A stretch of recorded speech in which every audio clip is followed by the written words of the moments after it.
Welcome to Exposing Workplace Bullying, where we pull back the curtain and have real conversations about workplace abuse. This is episode 30, Verbal Aikido. I'm your host, Dr. Jan Kircher. Now, when you hear Aikido, workplace bullying is probably not the first thing that comes to mind. But stay with me, because it's actually a useful metaphor for verbal self-defense. At its core, Aikido has 4 parts: harmony, grounded, spirit, and do. Harmony is about not meeting force with force, but redirecting it. The threat is read without matching the bully's aggression. Grounded means staying centered.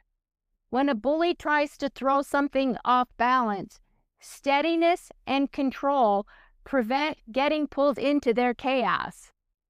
Spirit is the internal stance, the part that blocks the bully's narratives and keeps their manipulation from becoming your identity. Grounded and spirit together create ground control, the internal stability that makes any self-defense move possible. Do is the way, the point where verbal self-defense begins. Standing your ground with strategies that are deliberate, measured, and effective. This starts with knowing what you're actually required to respond to. You know, those duties in your job description. Some of what Bob says or does to you doesn't require a response. So when he tries to pull you in, you pause and ask, is this part of what I'm responsible for?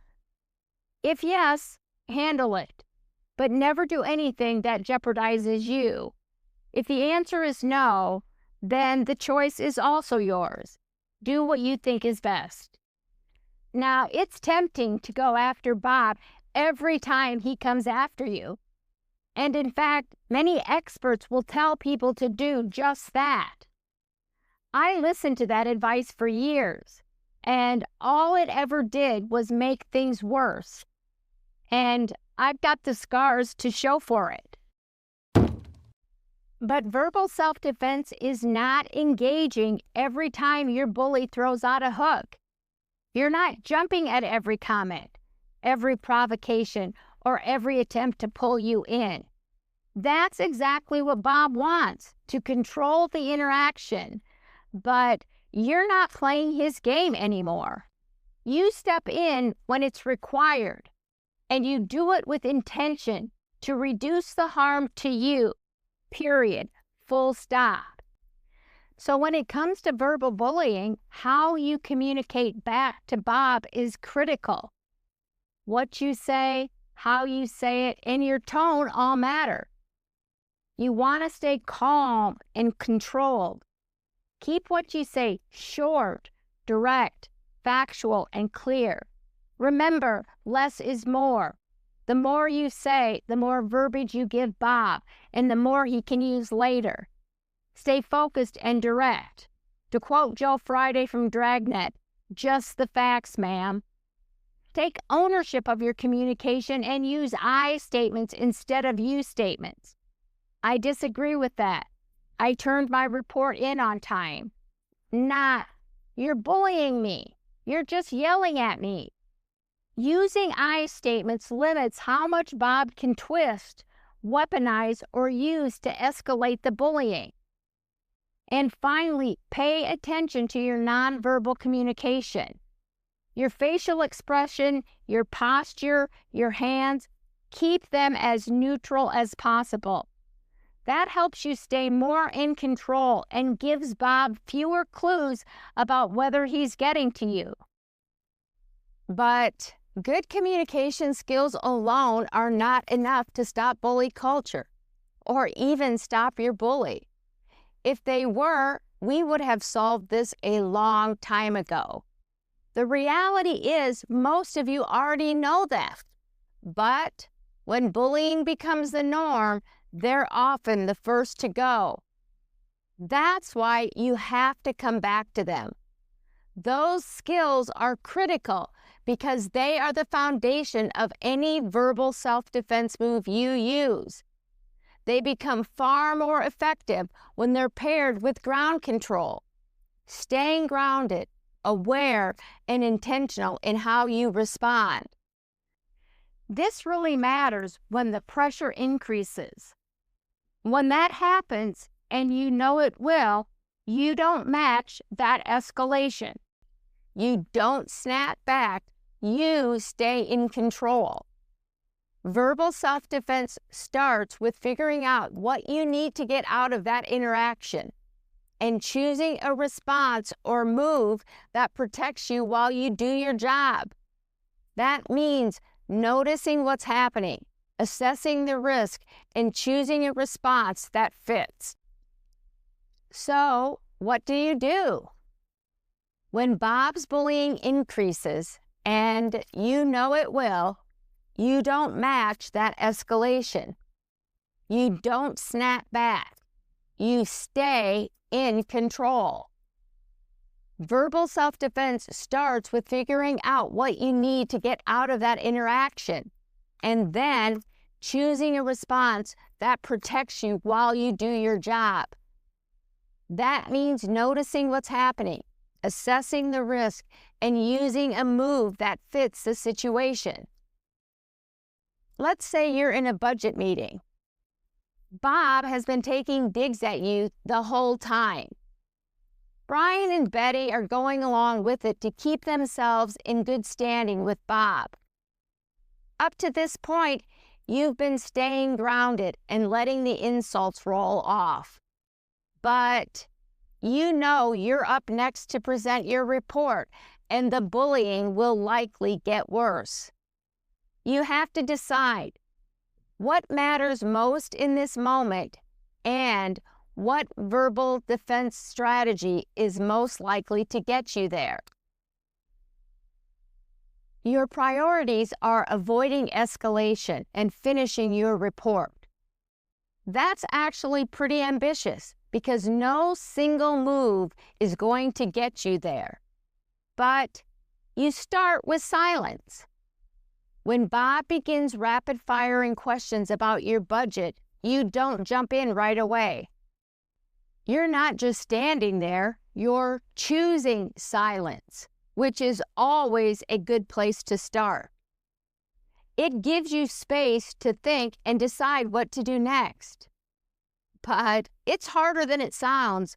Silence takes practice. You have to stop your own urge to jump in. You still want to finish your report, so eventually you know you're probably going to have to say something. You maintain your silence until it's your turn to present. You calmly start by giving an overview of your budget accomplishments. Bob has been hurling insults at you under his breath the whole time, and finally he says, "Well, you could never write a good budget, could you?" This is your entry point into the next strategy because Bob has directly asked you a question, and you know you should answer. You choose microscripts. You know I love microscripts because they do 3 things at once. First, they let you verbally acknowledge Bob without getting pulled in. But second, and this is important, they buy you time.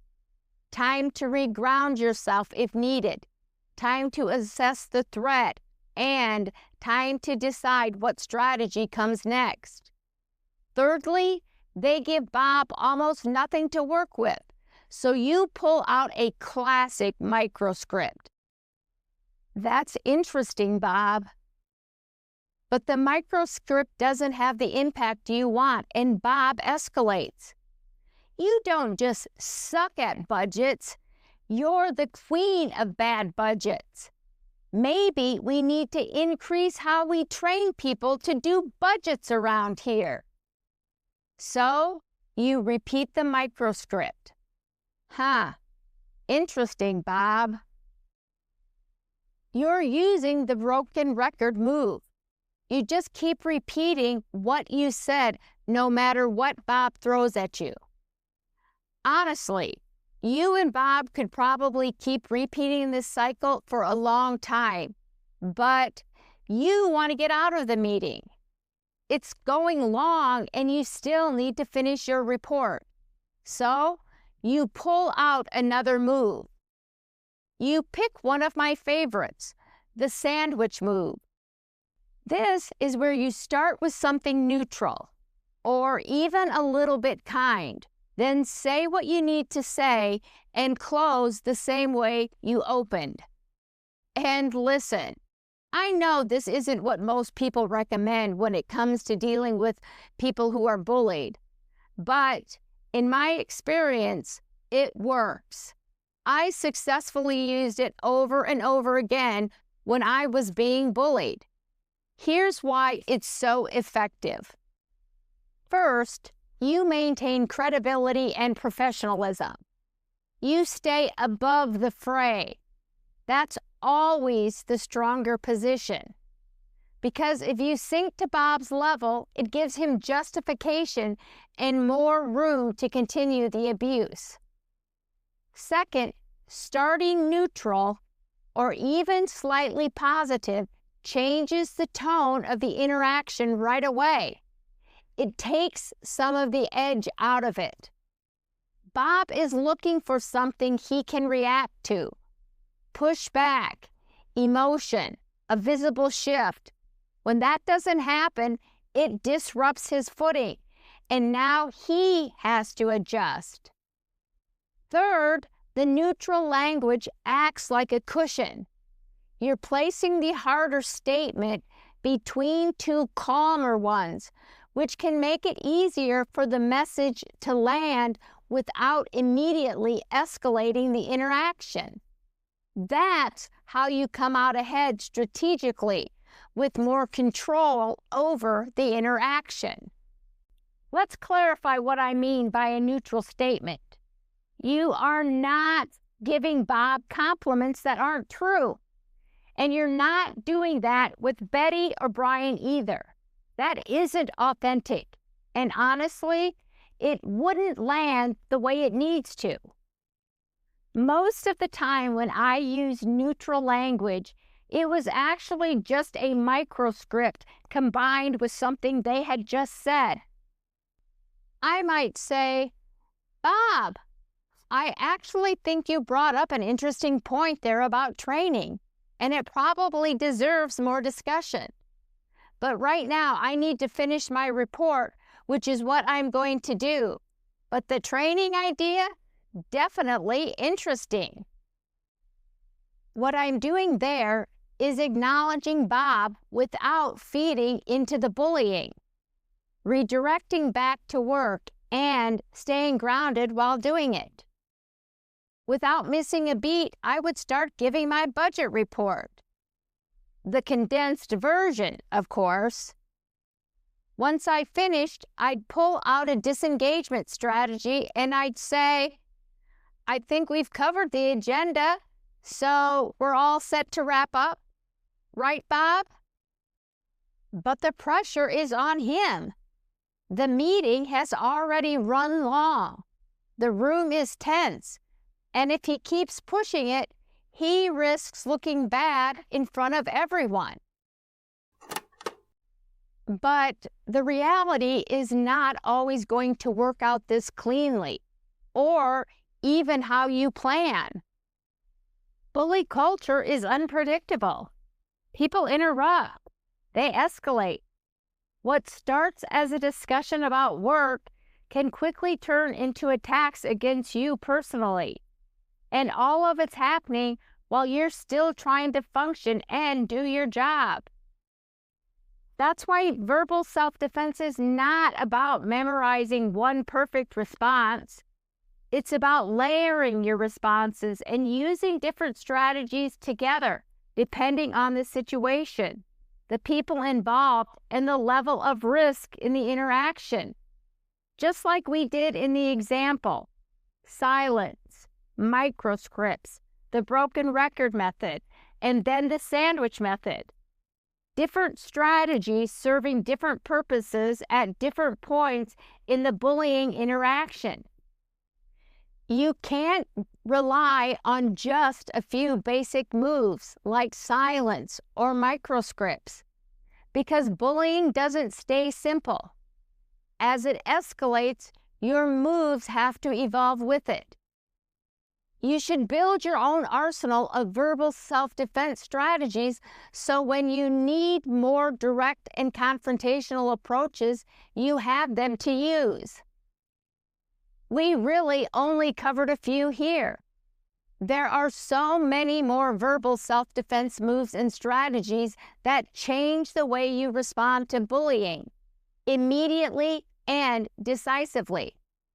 If you want relief across the moments that hit the hardest, meetings, one-on-ones, public call-outs, private digs, those moves are all in my Verbal Self-Defense at Workbook at StopBullyCulture.com. The link is in the episode description. Verbal self-defense is not one size fits all. What works for you depends on your situation, your environment, the people involved, the support you have, your personality, and the level of risk in the interaction. It takes experimentation and practice to figure out which moves actually hold up for you in real time. I used humor a lot in my own verbal strategies, and for me, it often worked because it fit my personality and my communication style. But I had a colleague who was bullied at the same time, and there is no way they could have pulled that off. Smiling, laughing, using humor, that just wasn't who they were. If they had tried to force it, it would have backfired, and they would have been bullied more. Verbal self-defense is about taking back control, reducing Bob's ability to keep the abuse going, and creating more room for yourself to respond strategically while protecting your position. And over time, that means the bullying has less power to shape your day, your choices, or your sense of self. But verbal abuse is only one piece of how Bob operates. Bullying doesn't stay in one lane, and when work moved online, the abuse moved with it. It didn't disappear, it adapted. And that's where we're headed next in episode 31, Operation Digital Terrain. Thank you for being here. Thank you for listening. If this episode hits home, check out StopBullyCulture.com, where I share tools, resources, and real talk to help you deal with workplace abuse. And if you know someone who needs to hear this, share it with them. Until next time. They gaslight and plot, play their games. Witnesses smile, you're part of the shame. Your boss stays silent, closing the door. How many voices will they ignore? The bully lies, the brave get burned. The office watches, no lessons learned. Your boss hides, truth gets colder. It's time to stop the bully culture.